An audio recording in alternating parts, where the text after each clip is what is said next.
Hello, everyone, and welcome back to the Cop Council. How are we all? Hopefully, all of you are on a fantastic day from wherever you are around the world, and welcome back, sadly, yet again. Apologies, we was on earlier on, but we had to head off quickly. We are back, talking, of course, Liverpool versus Brighton, of course, ending in a 3-3 draw, which, for the natural person is, of course, amazing. For us Liverpool fans, it's god awful, and I think all of us are in absolute rage right now. Anyway, but of course, as you can see, I'm joined by two very special guests. I'm joined, of course, by Jack from the Anfield Road TV. Jack, how you doing, my friend? Yeah, not too bad, mate. Thank you very much for having me on. And I'm just tired now.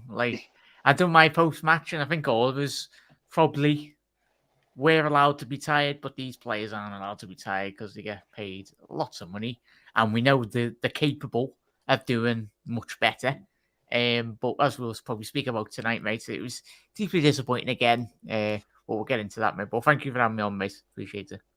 Yeah, it was bloody disappointing. I think that's a light way of saying it. Anyway, and of course, we're joined by Spider LSE as well. Spider, how you doing, my friend? Yeah, about that. How's it going, lads? Thanks for having me on. I'm just going to resonate what Jack said, really, but we'll get into it in a second. Yeah, absolutely. And I think, guys, as well, let us know your thoughts in the comment section down below, because I think, look, it is a very frustrating time at the minute to be a Liverpool fan. 28 days without seeing them in, playing football, and we got that type of performance. And look, it was great, and we probably would be speaking a lot differently if it had ended 3-2. But of course, this Liverpool side are not the same Liverpool side they were 12 months ago, unfortunately. Anyway, but let's get into your comments then. To be fair, Brighton, yet again, big up Bryce saying evening, folks, as well. Chris is in saying, evening lads, unlucky I was at my local team Carlisle game today, but that ended 0-0. Probably better, Chris, to watch the Liverpool at the present moment in time anyway. But look, we'll jump straight into it then. And I think the obvious place to go, Jack, is of course speaking about, and look, we don't want to really single out any particular players, but Trent Alexander-Arnold yet again having an absolute stinker in, for at least one of the goals, but obviously could be, blamed, and not blamed, but criticised for all three. Just what's your thoughts on Trent's performance? Because I think it's up there, one of his worst ever in a Liverpool shirt. Yeah, and this is off the back of obviously the Napoli game. Well, not the back, but very close proximity. Obviously that game as well. And the 2 weeks haven't helped Liverpool by the looks of it. Nothing was done by the looks of it in terms of the tactical points of view. Looks like we've not really trained in certain areas, aspects of our play, which is quite concerning. I know not all the players went away on international duty, but I felt for the last 2 weeks it would have been a perfect opportunity for Jurgen Klopp and a tactical sense, really, and the coaching staff to really pinpoint and identify the areas in which where Liverpool. It's all right us analysing games and fans analysing games, but at the end of the day, the coaching staff at the club, it's good enough that they watch countless hours more than us, than the game inside and out. And yeah, for Trent, mate, for me, I'd drop him, but this goes back to and stems back to Liverpool not having a good enough squad that has got to the capacity where we can leave certain players out, i.e. Salah. He's not been on his tip-top form for the last couple of weeks. Van Dijk, which I'm hoping you've made a whole section of that for the third goal, mate. Yeah. So I'm going to go off of him, that I did on my post-match. And Spider's doing his watch-along as well, mate. That third goal was probably the worst one. It was, you'd expect Van Dijk, but it's a whole team collective, and we know Liverpool, we defend through our midfield, but when our midfield is not on top of its game in terms of the press, we are absolutely sliced open like a knife through butter. It's far too easy, and just look at where we are on the table. We're like, well, Everton are on the same amount of points, and we've laughed about them this season. All of us, every Liverpool fan. But we're not laughing now, are we? Because they are literally on the same amount of points. And I can't see it getting any better. And I feel for Trent, I really do, because we all watch him and he needs a rest psychologically as well as mentally, like physically as well on the pitch. But it's the fact that we're playing him through, and I think Klopp or the technical staff are thinking that they can play him through bad form. And I was listening to Klopp's interview after the game. Not the Sky Sports one, but the presser one. And some of the stuff, I'm like, what are you saying, Jürgen? Like, what are you saying? I get he's got to come out with something. But the fact that the stuff he was saying, everyone go and check it out anyway. It was interesting thoughts. I don't want to delve too much into it, but some of his comments, you're like, very Brendan Rodgers-esque comments. And it was quite concerning. And what are we, 8-9 games into the season? And Jürgen's coming out with these comments, and yeah, really disappointing. I think, but obviously you make loads of really good points there. I think the big thing for me is, and someone put it on Twitter, we are currently witnessing 2021 Liverpool, but with 55,000 people in the stadium this time round. In terms of, there's just no answer for it at the moment. And you mentioned there, what Klopp said about Trent, about, obviously you're going to try and play him through a bad patch.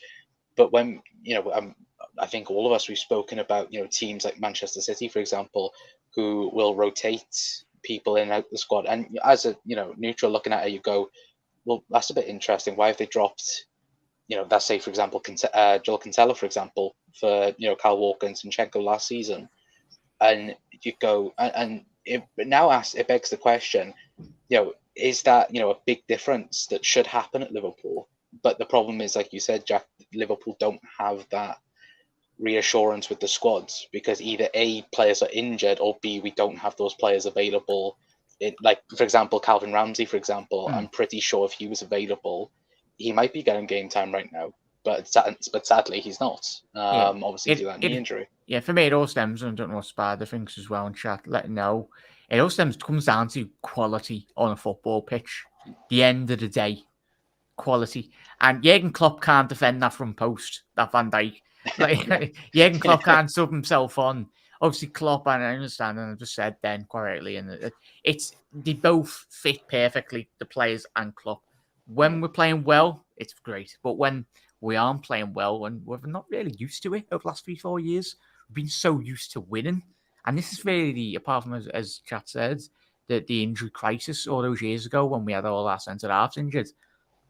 But it's been an accumulation for me, mate. And the window's shut, as we all know. But I tell you what, we could be, it is a top 4, or even if we keep on playing the way we are, it's going to be a top 6 battle at this race. If we carry on playing. Title race is gone. There's no title. Look, like, I think all of us here are pretty optimistic people when it comes to Liverpool Football Club. But yes, the title is 100% gone. There's no doubt about that. And I agree. I think it is a top 4 battle now for Liverpool. And look, it's going to be a very hard battle over the next, we still have 8 months left of the season, and that. But Spider, would you agree as well that just the fact that Trent, and it isn't just him. Look, I don't want to just specify him. But like Jack said, through that midfield, Jordan Henderson, Fabinho, Thiago. Yeah, I've got a few things to say about them. Yeah, I do. Like for me, that's our best midfield on paper.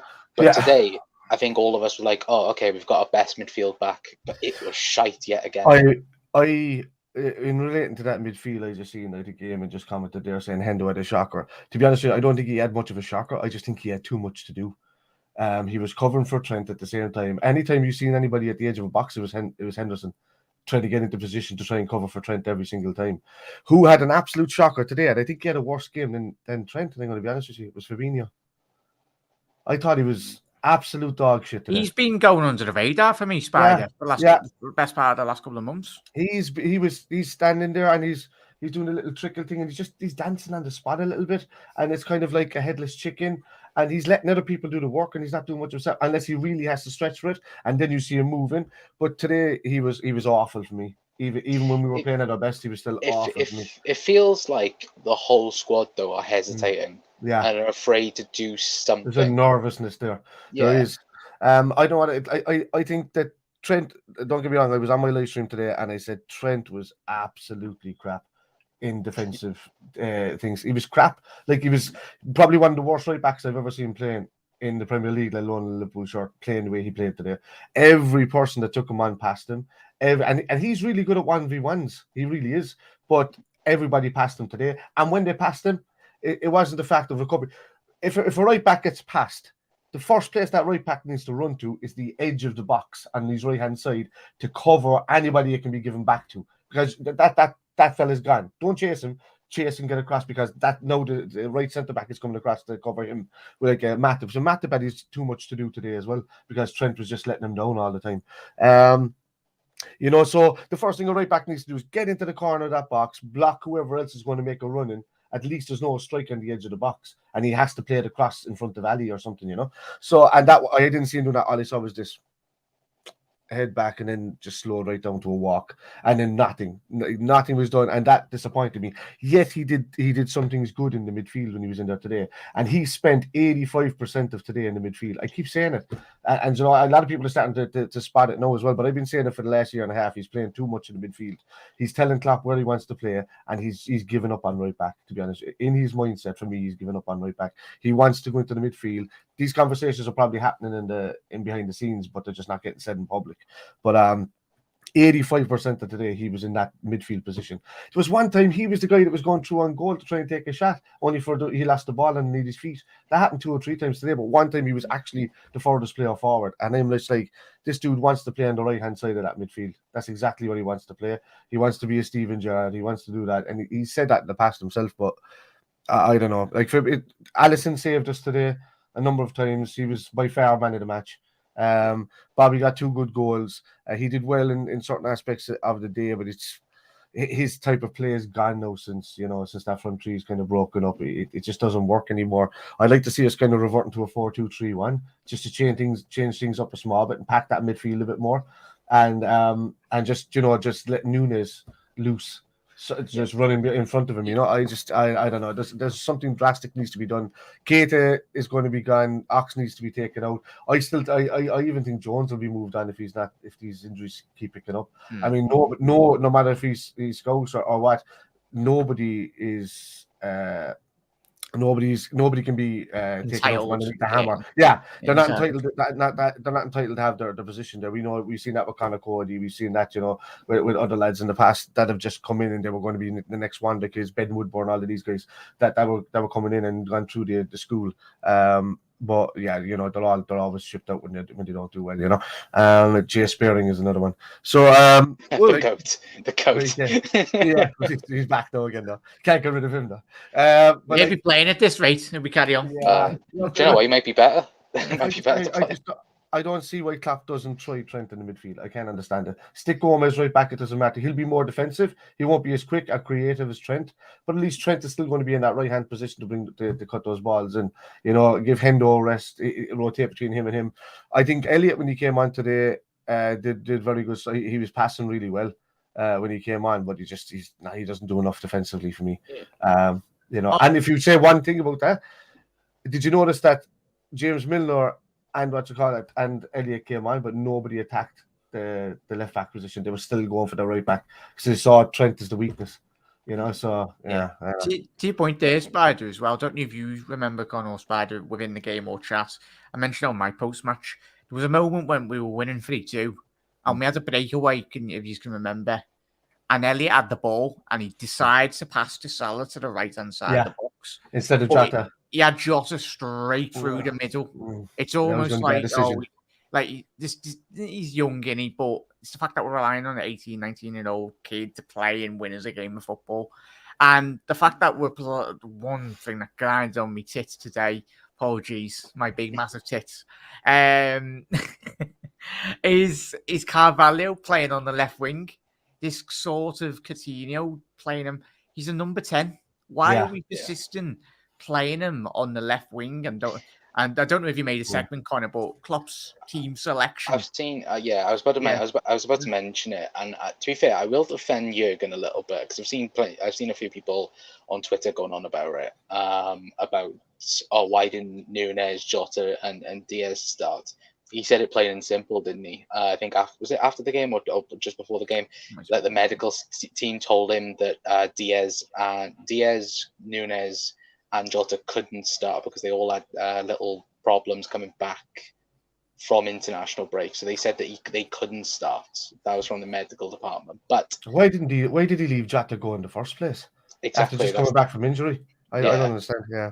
Well, it's like Jordan Henderson, for example. Why on earth was Jordan Henderson allowed to go to England, coming back from a hamstring problem? Like that's the big one for me. But the fact that, for me, look, Jurgen did get it tactically wrong today. That's that's no shocker. But for me, when we look back at like the Liverpool sides over the last couple of seasons, and when it's got tough in a season for Liverpool have gone to that 4-2-3-1 that we're all crying out to go to. Now, the big difference is this time round, we have a player that all the Portuguese, journalists and, stats people go, that's Darwin Núñez's best formation to get the best out of him. And it's just the arrogance a little bit for me where we're still playing this 4-3-3 and quite clearly it's not working. That's an understatement. I'd love a 4-4-2, Con. Don't know how you feel, Spider, as well. Get it back to basics. We shouldn't be having to play. Technically you play with 3 forwards and 4-3-3, don't you, at home? But you're playing at home, like Christ. Like, put 2 strikers up front or like a false nine. But we seen when, was it Bobby? I think it was Bobby and Núñez played together. We've seen a bit more of an improvement. So, for me, if we don't start with Núñez next game, obviously the Champions League, I'd even put him in for the Champions League game. Start Firmino and Núñez in the same team. Get them in whatever way possible. And just go for it. Bobby creates space, doesn't he? He creates a lot of space for Núñez, Yeah, no, absolutely, 100%. Would agree with both of you, but let's get into the comments. To be fair, I ignored the comments the last 10 minutes. To be fair, everyone's been popping up with great comments as well. No, they have been. To be fair, I'll read everyone's comments out in a minute. Talio Klopp got it wrong. Cavallo is not good enough. When does Núñez start a bloody game? Again, hopefully against Rangers midweek will be the start of it. One would take Trent out of the team for a month. Wood would give a run, and Van Dijk was at a shout. To be fair though, and I think McKendo's going to go on a big massive rant about Virgil van Dijk when we finally talk about him. But Van Dijk has been poor this season. Rob saying grim as well. It was grim. They could have been 4-0 up before half an hour. Again, thank Alisson Becker. Hendo was was a shocker as well. Yeah, to be fair, for me, guys, I think the only two that you can properly go, they can hold their heads up high is Alisson Becker, and for me, Luis Diaz, because I think Diaz changed the game when he come on. For me anyway. Apart from Ali, they were all miles off it, says Brian as well. Núñez has to start away at Arsenal. Yeah, Christ, we've got Arsenal and Man City next in the Premier League. That's going to be fun over the next couple of weeks. Elska is saying Klopp is making himself look a one-trick pony in this. We didn't know what to expect, and Brighton surprised us as well. And it was that point Connor was said in spot on this goes. It was the fact that the comments in his prep, like not the Sky one, like the media one, but the one after, he said he was surprised by the tactics. The manager, the Brighton manager said this week in his press conference or whatever interview done, I'm not going to change the philosophy at the football club at the minute because obviously it was going so well. And he basically wrote it on a wall in the public interviews to the whole world. So, and the fact that Jurgen Klopp has seen his Brighton side, he's got a load of scouts. Brighton come to us last season and played us off the park in the second half, like they did today in certain elements. So I just think it was just that, and scouts is absolutely spot on. It was just that comment. It was like, how arrogant can you be as a team to expect a team? And it's not like Brighton are your first team to do it this season. We got outran by Man United, got outran and outfought by Everton, done by Fulham opening game of the season, and Napoli absolutely terrorised us in Italy. So as I said, that's what I was saying. It's basically becoming a parody club with certain comments he's saying. I get he's got to say something because he's in an interview, But come on, man. It's clutching at straws, isn't it? Yeah. Especially when you are saying things like, "Oh, we didn't know what to prepare for," and it's like, come on, Brighton now. This, and as you said, it was written on the wall that Brighton were going to keep the same philosophy for now. It might change after the World Cup, of course, because again, that's a whole mini preseason in itself. But for right now, of course, it's going to stay exactly the same. And even the commentary today were banging on about it, how Brighton had, scouted him for a while. Of course, the new manager, and saw him as a type of Graham Potter style manager. So it was there. It was plain to see. And again, you've mentioned, and Elskouser, it was Paul. It was Paul. The drop off from Trent to Gomez is too big for me. Trent almost that's the problem though, and that is the problem when we talk about competition within the squad. You look at the front five, for example, like last season. You didn't know who to put into the team because they were all good, pushing each other. The only one I think you could possibly say definitely started was Mo Salah because there's no one else to play on that right hand side. But even now, you don't know. I wouldn't start if someone was there to play. I wouldn't start Mo because Mo's been poor this season. And again, it's just because of the quality within the squad as well. I am going to bring John in. He is waving at me. Sorry, John, I want to finish that point. John is in. John, get to bed, lad. Come on. Wait, I still haven't been to sleep. Lad, get to bed. I'm going on a good over 24 hours now, no sleep. Glad to hear, lad, get to bed. But to be fair, if you mention Adrian, I will knock you to sleep if you mention Adrian like you did last night. But no, John, you're talking about Trent there, right? Yeah. We did have backup for Trent, only we let the guy go on loan. Oh no, we got rid of him, didn't we? Nico. We got rid of Nico. You're talking about Nico. I'm talking about Conor Bradley. Oh, Conor Bradley. But yet again, we're relying on a teenager again, aren't we? But he's a quality player. Would you rather not have somebody than have nobody? Back at it, boys. We should have signed Dani Alves on a free when he left Barcelona. That's a possibility. No, we didn't because I'm saying Adrian. That's true. I think Adrian could play probably better right back than Spencer defensively at the minute. Should we try it? Jesus Christ. Please, no, we'll suffer enough. Arthur Melo didn't start. Nunes didn't start. Carvalho start? ? Look, I think Arthur Melo doesn't start. I wouldn't be surprised if Arthur started midweek. Arthur goes in January. No, I think he stays for the season. He does. I think we get rid of him in January. Clap doesn't fancy him. Brian St. Thiago's standards was poor. His standards as well. To be fair, it's the whole team though. It's not even just one little thing. The main thing about Thiago is what I noticed today. It's not even poor by his standards. He did play a couple of nice passes. He did control the midfield as he tries to do. But how easily he's bullied off a ball when somebody goes near him and touches him it frightened me a little bit today because he just kept falling over. Not by like in a diving standard like most players do. It was just physically outshone. So you can see that he's a really good player when there's nobody actually physically touching him. He can sidestep people, whatever. When somebody just leans into him, he goes over like a paper airplane. So I'm worried a bit about that. I'd like to see him build up a bit of strength. Again, I know he's only just back in the last few weeks, but I'd like to see him get a better stance and a quicker step off on his feet back. But today, he was bullied off the ball a bit too much for my liking.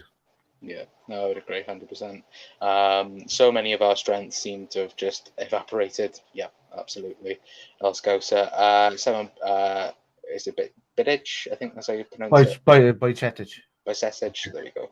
Should step in for Fabinho. I think he's too young again. That's the problem at the minute. There's too much. You're putting too much pressure on the young kid's shoulders there. Exactly. Fair play to Trossard, quality finishing. Yeah, exactly. And look, we haven't even mentioned Trossard and Brighton. I think it's the first. Trossard's come to Liverpool. He's got a hat-trick against us. I think, to be fair, it's the first. He's the first player since O'Shavin. No, it was O'Shavin. O'Shavin at Anfield. Yeah, I remember being a little lad as well. Well, still little anyway, but I remember being quite young. yeah. Like that was weird because at the time I didn't have like obviously Sky or BT when I was younger as well. Didn't have it in the house, but I had to go round to my mates. I had to keep on knocking on his mate. Can I go? He's like, yeah, come on, come in, lad. And we had to watch that, and that was a weird game. That one. Yet again, Liverpool couldn't defend the lead. Some things don't change. But especially that Arsenal side as well, that was just like god awful. Like, but to be fair, that was like the little like period where at Anfield it was always like, was it Arsenal and Chelsea that always like drew? It always drew like for like 3-4 years. It was horrendous. To be fair, anyway, but Brighton Woodward is the slowest footballer I've ever seen. What about Fanny Alves? I didn't want to mention him, it's just, No, yeah. Chris saying surely Ramsey has to come in. He's in training. No excuses. Drop Trent to the bench and hope Trent comes back from it as well. To be fair, I do think Ramsey isn't 100% fit. He didn't take any part in pre-season. It's got to do with a kid's injury. Yeah, he's got a growing injury. With what it is, it's to back to the lower spine and the hips or something that they just need to kind of work out. From what I originally read was it was something to do with his knee. There was up in the medical with his knee, and then he came back from that and he suffered a bad groin injury. So that's from the okay, because I was on traction when I was a kid, and it sounds like something similar to what I had when I was a kid. I was like in the hospital for 3 months on weights, but I think it's something along that kind of lines. It's just a growing issue. He'll be over it hopefully. It's like Stephen Gerrard. People seem to forget Stephen Gerrard had all these problems when he was a kid as well. Yeah, Stephen Gerrard picked up an awful lot of injuries, especially groin injuries. Yeah, so this kid will come good. Trust me. Yeah, hopefully. But of course, Liverpool signed a bloody player when he's injured. It's just a Liverpool thing at the moment. But of course, we all hope that he does become better, because of course he does look like a brilliant talent that can play right back. Whole season's on that young lad's shoulders, isn't it? If he is coming into it. It could be. That's the worrying thing. It could be. It's a bloody shambles as well, says Gary. If you go 4-2-3-1, you can't put Trent in the midfield, and he has to be more defensively responsible. 100%. I'd rather drop Trent for a while than put him in the midfield too, as well. But again, it's the thing where, and it's a big worry, because what is the solution at the minute for Liverpool? Is it a system change? Is it personnel change? What is it? Because no matter what Liverpool are trying at the minute, it seems like 3 passes and anyone can get in behind this Liverpool defence at the minute. It's almost like we've run out of ideas, Connor, at the top of the show. It's like there's no pattern to play being practiced at all. Like, it's all right, us as fans, we identify watching on the telly or going to the game and all that. But if we can see that, Christ, all these billion-dollar clubs have got scouts and experts in all these fields that can identify weaknesses within certain teams and pinpoint the frailties. It's like, as we said, the change of formation possibly. But I'm just going to save myself from Virgil. I think the big worry for me is, and again, like, conceding, is it 13 out of the last 15 games in all competitions, Liverpool conceded first. Like, that's a very worrying stat. My biggest fear that I watched today is 13 times today we got passed through the middle of the park with one pass, and in the last few seasons, Fabinho was in that position ready to intercept, or Henderson was in that position ready to intercept. But today the ball was just straight through to whoever was sitting there, maybe in number 10 role, drifting along wherever the gap was, and they were receiving it every time. That was the 3 midfielders taken out 13 times today. I was watching that today, and I counted it. After I seen the first 2 or 3, I was like, geez, that's 3 times. I started counting them, and there was just so many times it was just passed through us. Even when we were on our top form, Brighton looked like they were going to score. Dangerously, it's too. We're too open in front of those two centre backs. Would you say that's always happened though, Spider? Because I think even with Klopp's comments this week, he said that's the way we play. But that's a very he classes it a high risk, doesn't he? Strategy. Yeah. High risk is playing the line too high because he expects them to be right up on top of the lads in the midfield. But the lads haven't been playing high in the last. Have you noticed, like, even with today, there was too much of a gap between the midfield. I think because the midfield weren't stepping back enough. So that space created there. And yeah, he says that's been happening all the time. But that only happens when either the defence are not stepped up onto the midfield or the midfield are not stepped back onto the defence, which creates that blanket. And it's just 13 times passed through today. It's the fact that there's no pressure as well. Like we play this high line and there's no pressure. Like normally, like and plus the intensity is gone from everything. You know, there's no. It's from the forward line to the midfield. Like it's like today, that first goal. Like the midfield just went completely apart. And how many times we criticized, you know, on other people's shows and so on, other teams for, you know, the midfield just completely disappearing, and then it's all on the defense. And this is the thing a little bit where, you know, the Trent slander and people have gone on about Jordan Henderson and so on. And again, it's not just one player in particular; it's all of them. You know, it's not just, you know, oh, it's Hendo's fault or it's Trent's fault. It is their fault, but it's also the likes of Fabinho's, Virgil van Dijk's, you know, Costa Simicas, even your attacking players as well, as you said there, Con, you're spot on. The attacking players have got to do their defensive duties and diligence, really. Because you got Salah drifting, whatever the fuck he's doing today, pardon my French. But off the ball and on the ball, he was quite done nothing. Yeah. He's done an Aubameyang well and truly, hasn't he? Or an Ozil, you want to class it as that. Got the big wages and effed off. Yeah. But yeah, it's the frustrating thing, though, as well, isn't it? The fact that we know what this team is capable of. We've seen it over the last 4 or 5 years, and yet still we're waiting for that reaction. Like Klopp said it straight after the game. Oh, we'll come back with a better reaction midweek.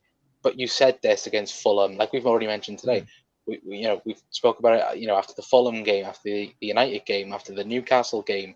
You know, we've said it consistently this season, and it's becoming just a running joke at the minute of, are Liverpool going to turn up? Are we going to actually show some fight? The writing was on the wall there, John Inspired and Chat, against Man United this season. If you can't do that against Man United and you get outrun in every department on a football pitch against that dross that is Manchester United at the minute, regardless of who the manager is or who's playing for them.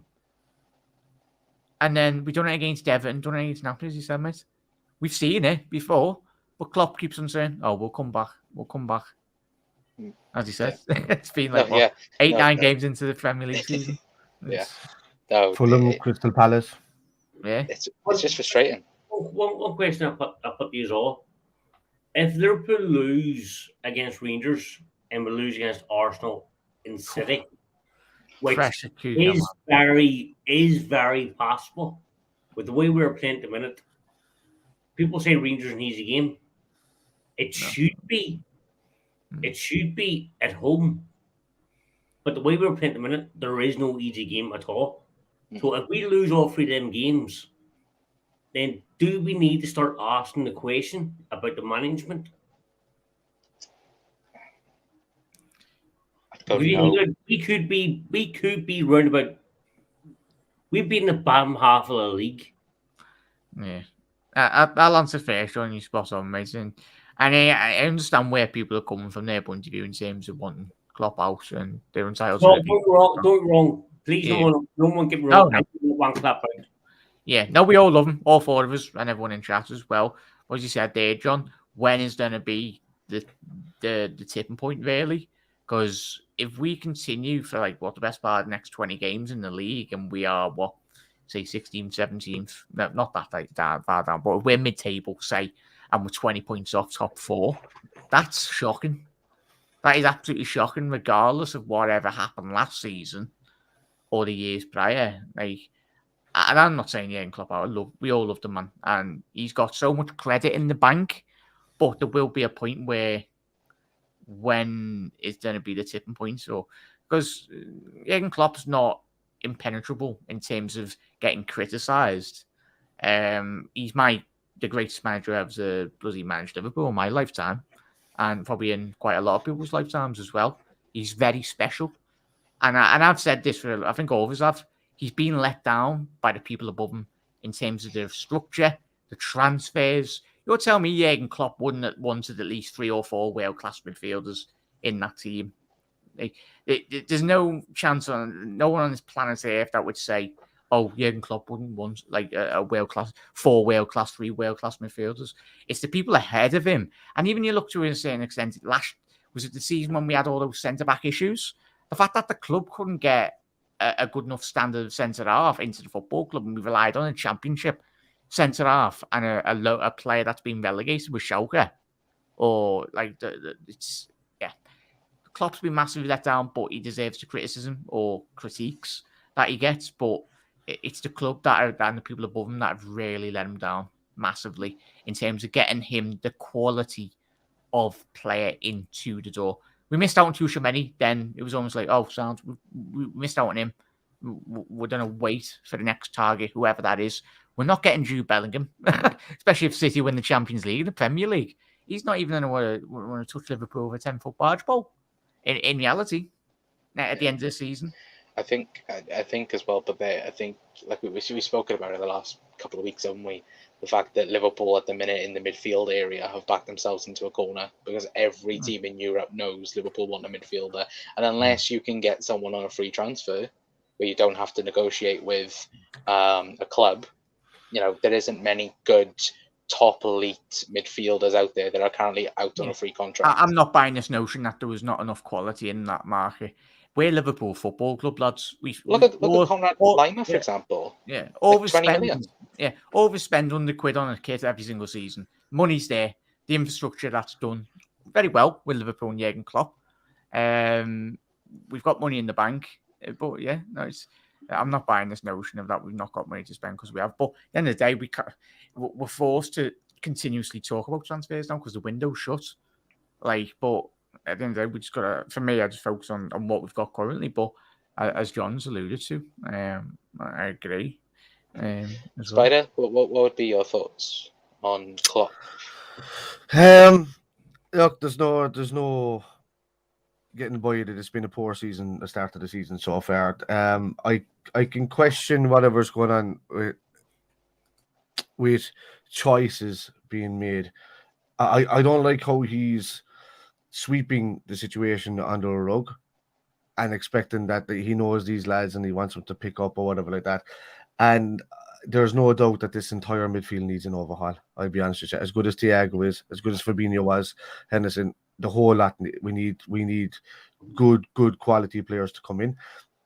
And in that regard, like Thiago will stay around, Fabinho will stay around, right? By the end of the season, I think Henderson will be there probably till the end of his career. But then will there be first choices by this time next season? I don't know. If it all depends on how much Klopp is going to be backed in these next 2 windows. It's important that we get one in straight away in January. It's really important that at least one comes over the line in January from these targets, and whatever we have to pay from, we have to pay from. And then I think that there's going to be 2 more brought in, and I think there's going to be 3 or 4 shipped out in the summer. To be honest with you, and I can't see anything really changing until there's a midfield that has the work rate that we've seen over the last 3 or 4 years back on that pitch. Because at the moment they just look knackered. They look like they're way off the pace. They look like even if they try to move forward, they look stiff. They look like their body just can't do it. And it's I don't know. I don't know if any of you have watched Tchouaméni this season. I watched a couple of highlights, a couple of games of Real this season, and he's been absolutely phenomenal. Yeah, you watch him and you'd understand exactly why we've got him. I think Tony Modric has been injured he won't be playing tomorrow, but he's been getting quite a lot of game time, and I think he's up there in the top percentile of like recoveries, ball possession, won, and everything in the whole of Europe already. And the kid's like 18, 19. It's crazy, man. Unbelievable. Liverpool went that step further to try and get him. The reason we pulled out the deal was because I think it was over wages. We need to stop doing that. Then if we are going to be a big club, if we want to attract these world-class players to our club, then we need to start acting like a big club and pay the wages the top-class players are deserving of. We're not doing that. And if we don't do it, we're not going to get these world-class players that we need. I mean, FSG are paying that kind of money in America, aren't they? Yeah. Why aren't they doing it over here? They'd happily play for the bloody baseball. 1.5 million a match or something. You know what I mean? And I'm just like, where's that wages over? Where's that structure? The money is definitely coming into the club, as you said, Jack. It's £100 a shirt. You know, I bought 2 of them stupidly this season, but it's like 3 of them actually now. And it's and so where's that? Where's my 0.3% that's just gone into that one player? You know what I mean? Where is it? That's what I'm saying. So if guys like me are going out there stupidly buying shirts like me, and there's 1,000 of them, it's ridiculous. The money is there. Even a new stand as well, mate. The fact that you weren't originally, if you missed it, everyone, you weren't originally meant to put hospitality seats in the new Annie Road end, but surprise, the Americans got their way, and there's hospitality boxes. And as you said, there's bad, and we've mentioned already this season, the amount of money that gets generated on a Liverpool match day is quite staggering. Like, but you know they don't have to pay a penny for that, right?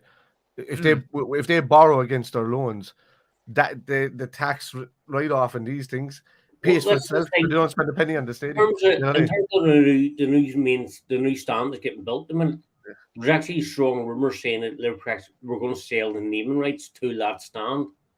So therefore, FSG actually make money on the stand. So if they sell name rights on that stand, they've made money on the stand. The main stand that they built didn't cost them as a penny. It actually cost them Liverpool money. So we paid FSG interest on the loan. The actual training ground didn't cost them a penny because AXA have paid for the training ground. Yeah. So FSG haven't spent a penny on this football club. Well, it was that million to buy us.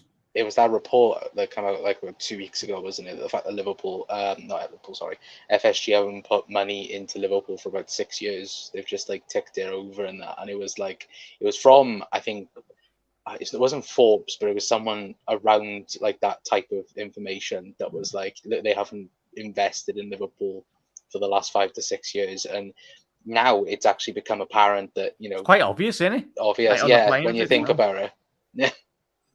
Yeah, like it's with regards that, like, okay, let's look at them from a positive side for 1 second. If they're saying, if you have a club owners and the investments that they bring into the club are paying for how the club is run, the money that comes in and generated by the stands, then you say, Jesus, I've got a really good business here that I've turned from 300 million into whatever, how many billions it's worth now, so that's from a good point of view. But then at the same time, if you see your club struggling, that's the time to turn around and say, like they did with Van Dijk, like they did with Alisson, okay, we need a big overhaul. I think there's about 250 million worth of investment needs to go into this club again.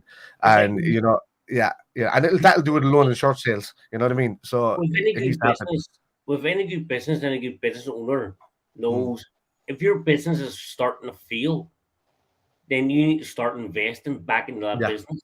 Yeah. Then you can't make money without spending money.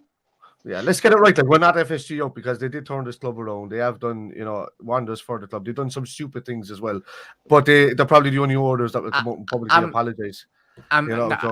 I'm giving it until January, though, like January, massive. I swear to Christ, if we don't go out and I tell you what, Christ, we'll find out. It's not going to happen where we are, but it'd just be sod's law. Better in the next couple of years if it. I would hate for it to happen, but if Liverpool did get taken over, but FSG have got rid of Jurgen Klopp, and then surprise, surprise, we spend money, and it happened exactly the year after Klopp left Dortmund. He had lots of money, the Dembele money, I think it was, or they had money to spend, and that was after he got rid of Jurgen Klopp. I think Benitez is your answer right there. He was gotten rid of by the 2 Yanks that should not be named. And, and then all of a sudden, we got the new owners coming in and there was money available.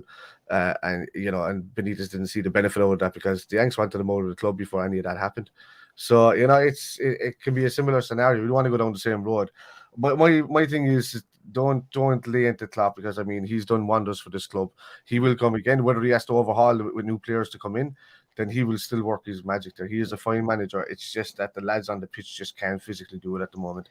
For some reason, their head is not in it. I think the loss to Madrid in the final in June played a huge part of that as well. I think they've just been broken. They're doing it year after year. They see City winning them the title 2 or 3 times by a point. You know, losing out in the Champions League twice with the honour of winning it. We won it with an empty stadium, no fans. We won the Champions League. You know, we did well in that one, but you know, that's the kind of biggest highlight that we've kind of had out of all, even though we won a couple of trophies last season, out of all these years, and it's not enough for these lads. It's mentally capping them, I think. I suppose we've probably done it, boys, haven't we, in chat? We've all looked at City and went, "Oh my god!" Yeah. Like the stuff Haaland's doing in their box, and they're players just like us. The players, they're like, "Oh, got to go again." But you never know. Funny things happens. Try and put a spin on it. It would be typical. We were playing this bad this season. We win against us. We win against City. And then, but that's me being too positive. Well, you never know. In 2005, Liverpool didn't really play that well in the league, did they? So you know, maybe there could be a number 7 coming home, potentially anyway. Because of course the final is in Istanbul this season anyway. So hopefully, fingers crossed. You know, of course, maybe there might be fortune else on there as well. Let me read out a few comments then before we do speak about. I think the last part we are going to talk about Virgil van Dijk, because I think he is the other one where we haven't really spoken about him much, but I think he is a big talking point as well. Big Virg as well. But I would. Virg, if you're watching, I'm all good, fella. But yeah, you probably have to back me. There he is.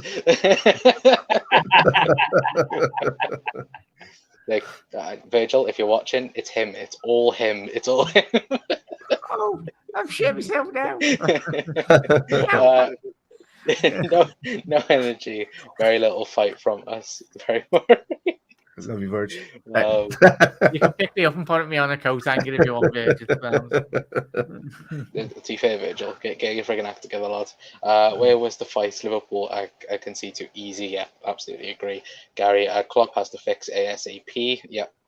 Again, it's a battle, isn't it? I think by the end of it, I think all of us are going to be hoping for the World Cup to come quicker and quicker. To be fair, it's an early stage to say what I'm about to, but as long as FSG are going to drip feed us players, we need to exit the FA Cup and League Cup immediately. Don't quote last year FA Cup. It cost us the Champions League as well. Yeah, it did. Yeah, 100%. We played the most games in the history of any football team in that country ever, and it took its toll, and it's showing right now this season. You know, if we'd have won the lot, we wouldn't have cared about the season. You would have said, it's a reset. Like in our minds, if we'd have won all of that last season, we were like, we don't care. Look at the effort that they made. But because we're losing and we just got 2 domestic trophies, we're all like, it's the end of the world. But it's not. It's really tired, and the tired minds, tired legs, tired everything. And they're trying to reboot, you know. So if we won the lot last season, I would still be Liverpool then and pull a fucking pissed, steaming drunk. Yeah, we'll be still celebrating regardless of what's happening this season. I've been Jack's fucking back garden, still fucking drinking. I was about to say it was bad enough the Champions League final. We'd have literally the longest live stream ever to grace. We'd beat Mr. Beast's live stream or something. Would be all live stream. What is it? 62 days and like 17 hours later, which is that the longest? Yeah, it literally would be a lot. 62 days later. just turn into one big massive TikTok or something. Straight away, SpongeBob came into my head. It was just right there. No, that's the Liverpool team. That is just kick off like a 1 moment later. It's just freaking 1 moment later. What is it? The alternative commentary? Oh, fuck the rules are in behind the Where's Owen when you need a translator? It's nearly the whole team that's the struggling as well, says Mark. If we lose to Rangers, I won't be questioning the management. I'll be questioning my sanity, says Brian. As for Klopp, who else in the current football world do you bring in? As long as we have fed this bull about next season on transfers, any manager will find it impossible to keep it fresh. Do not quote me on this. I guarantee the LFC Twitter will be going on about Pochettino. Quote him. Quote Connor right now. No, I'm not saying I want Pochettino in. Yeah, I don't want. I do not want Pochettino anywhere near my club. No, but he's the only manager available right now that I can think off the top of my head. Is he really? Well, he isn't anywhere, is he? Hansi Flick's only. I'd rather have. I don't want him. I don't want this guy either. But I'd rather have Zidane. Oh God, no! Can he play? Exactly. Can he play in midfield? Exactly. He'll do a job anyway. Can he play midfield on TV? Yeah, no, it was a good point. But North said their boys in it as well, and we all know we've been very fortunate. FSG, most importantly, been very fortunate that they've got the manager that fits their philosophy of running a business. Harry Redknapp, please don't. Harry Redknapp, please. Brian. Okay. Wait, let me go pick up the Brian's comment. Good God, no. When we were awful, when we had Roy, I wish we got Harry Redknapp at that time. Sean Dyche. I would have taken Sam Allardyce then, for fuck's sake. Just to survive. Are we going to take Sean Dyche? Liverpool fan, isn't he? It's probably it. No, I'm saying that John's spot on it. Sort out that fucking defensive shambles at the minute. It is that. Whatever's going on with the defense, I think it's more because of the midfield and because Trent is letting the lads down in the back line. That's for me is the major thing. Nothing's coming down the left hand side towards Tsimikas or Robert these days. It's all coming across the Trent side, and then it's Henderson and Matip that's trying to cover for Trent, and then we're just left with like tap-ins in the center of the box mainly. That's why I see a lot of, everybody having to step into where they see that gap where it's happening, because it's happened with Milner getting into position lots of times there, either giving away a penalty because of that stretch thing he does, but that's where Trent needs to be when he's bypassed. I don't know. I should see Rob's comment. You could just give his mum as assistant. No plays on a Saturday night, love, but fucking hell. Bloody hell, get in the bin there, Rob. Anyway, get Mr. Blobby in charge or something. But we'll move on then towards the last part of the show anyway. And of course, we're going to talk about Virgil van Dijk. So where is he? There he is. Go on then. Speak about Virgil van Dijk. Nah, Mo Gucci Virgil, so good lad. Absolutely. No, in reality, we spoke about it. We all watched that. The third goal. I know everyone goes in on Trent, and quite rightly in terms of his defending, but I think all of us and everyone watching is, if Ibu was fully fit this season, I think Virgil, similar with Trent, as we've already discussed tonight, some of the same players in the team need a break. Because how can I was speaking to Ricky before we come on the 1892 Reds podcast. I mean, him said, why can he do it a couple of days before for the Netherlands, get a match-winning goal, kept Lewandowski absolutely quiet, probably one of the most informed strikers in the world, and he drops that performance when he's playing for Liverpool? Is it the system he's playing in, or is it the personnel he's got round him? I think it might be both for Liverpool at the minute. For me, his individual performances. I don't think he trusts the midfield to cover him.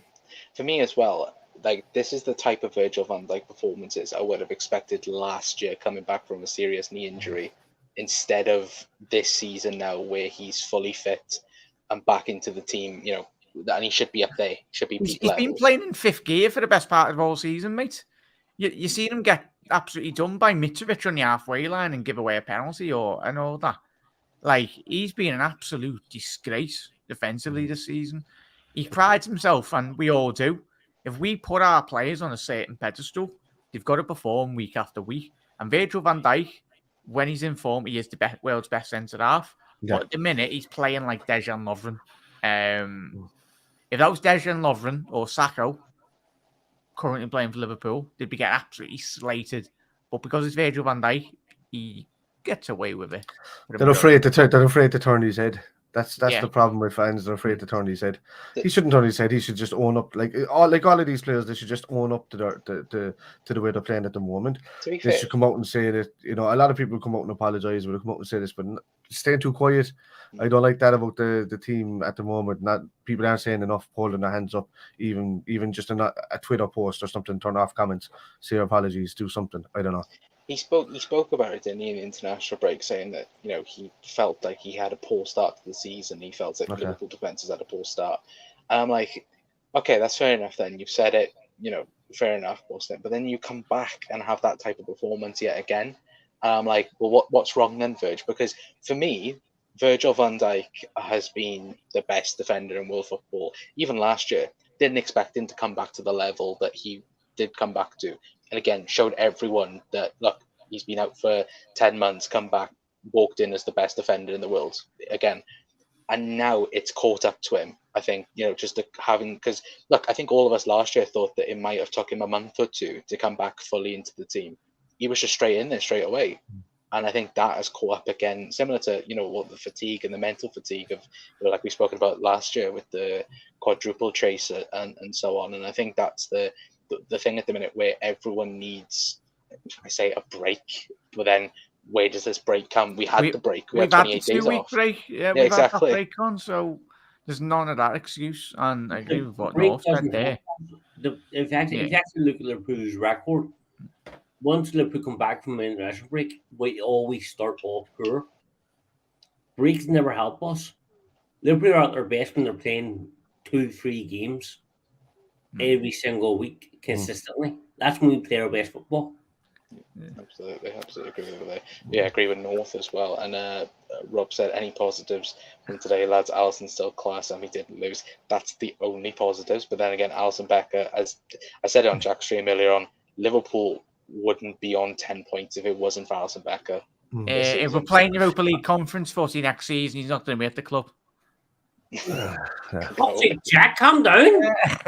Wait there. There we go. He's, what did you kind of say? No, and Van Dijk to that extent as well. Okay.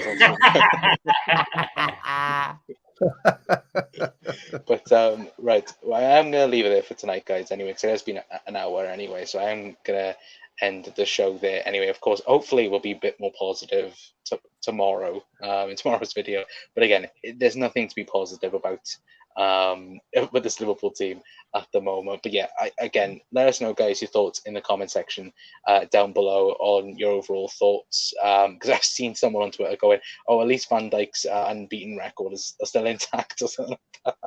Which again is stupid, to be fair. Clutching at straws, that. Hey, any positive from today, anyway. To be fair, anyway. But before we do head off, Spider, thank you very much for coming on, my friend. Shout your socials and anything coming up. Yeah, Spider LFC. I'll be doing a watch along on for the game against Rangers during the week. And after this tonight, then I'll be on Irish Spider Guy on Twitch, doing the old gaming. So that's most of the stuff that I do besides the football. So I will look forward to the PUBG stream later on as well. And Jack, of course, for Grow TV. Have you got anything coming up? Are you actually streaming now, like myself? I'm not in my Virgil and actually telling the art of defending. Joke.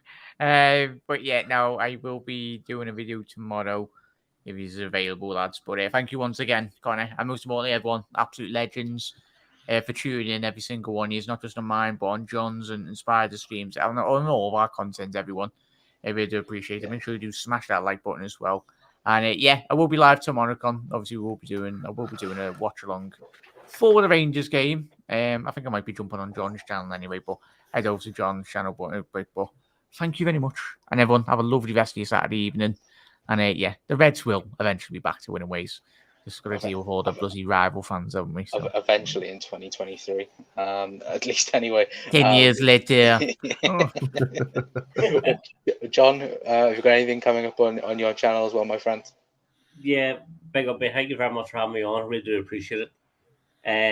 I was meant to do a show tonight, but to be honest with you, I'm too tired. Get some sleep. I'm way too tired to do a show tonight, so I'm going to do a post-match reaction show tomorrow. And then on Monday, I will do my Rangers preview with Jack, and I think Doug's going to come on that show as well. Spider, Connor, you're both welcome to come on if you want. Yeah. I'd love to have you on. But yeah, definitely. Yeah, so we're going to do that. And then I think, Jack, is the watch along on your channel for the Rangers game, or is it on my channel? Gucci, whatever you want to do, like we'll speak about it after, mate. So it's like Buddy You Shake. should do. You can do both via Discord. Share the screens. Yeah. As well, yeah. But everyone, if there's any mods in the chat as well, please put all the lads' links in the comments down below as well. I will put everyone's in the video description down below after the video as well. And to be fair, Rob's just put 8-hour stream tonight, Johnny Boy, as no well. Chance. Not happening. No, but John, I would be Christ dead in about half an hour. John, get some sleep, my friend, as well. Anyway, and guys, like all the rest of the lads have said, have a fantastic rest of your Saturday as well. Of course, we'll be live tomorrow as well. Hopefully, get the uploads a lot more now because the football's back. We can actually talk about football, not stupid stuff. Anyway, but again, the football we're actually discussing is horrific. So we don't really want to talk about that. Oh my God. Sorry there, boys. I thought you were taking the piss about an 8-hour stream. It is actually 8 hours. What? John, hang on. I need to check this. Or did you leave the stream? 8.5 hours. Fuck me, lads. What was the stream about? What was the stream? Just Liverpool Brighton preview show. Fair play, Jesus. It was supposed to be a preview show, and then it turned into a fucking shit show. It turned into all sport. That's longer than Scorsese's films, that, or like so on. Literally, it was supposed to be a preview show, and it just went fucking awful. It turned into I don't even know what it turned into. Nah, but big up on that, John. Yeah. Big up, man. Do you know what, John? 24-hour stream tomorrow. That's what we're going to do There we tomorrow. go. I'm expecting 24 hours. Yeah, but guys, please stay safe. Please stay well. And hopefully we'll see you all tomorrow at 9 p.m. anyway. But for now, Reds, ta-ra. Thank you, guys.